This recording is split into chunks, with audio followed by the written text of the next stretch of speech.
মা খাটের তলায় কি করো তুমি?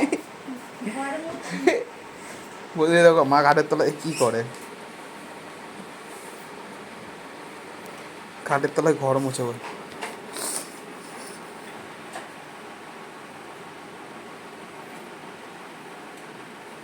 বাবা মাছ নিয়ে এসছে, আমার আবারও জ্বর আসছে। কালকে ওই জ্বরের ওষুধটা খাওয়াতে জ্বরটা হালকা জ্বর এসছিল, হালকা জ্বর এসছিল। হাত পা এমন আমি তো রাত্রেবেলা দেখলাম আমার জ্বর আসছে শরীর।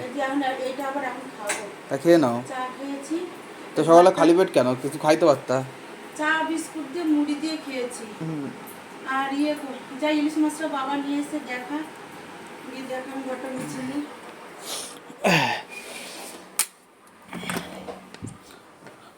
কোথায় ইলিশ মাছ? ও বন্ধুরা, এ দেখো কত বড় ইলিশ মাছ। এ দেখো, তোমরা বুঝতে পারছো, এটা কিন্তু প্রচুর বড় একটা ইলিশ মাছ, প্রায় 1.5 কিলো সাইজে, 1.5 কিলো ওয়েটে। এটা প্রায় 1.5 কিলো ওয়েট হবে ইলিশ মাছটা।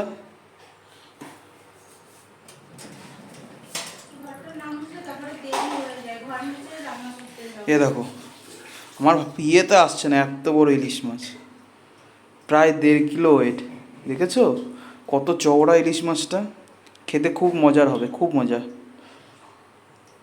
ঠিক আছে বন্ধুরা, মা রান্না করুক, আমি ইলিশ মাছ দিয়ে বেগুন ভাজাতে আজ দুপুরে ভাত খাবো।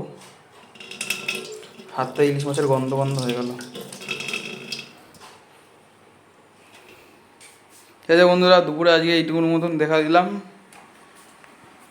টাটা।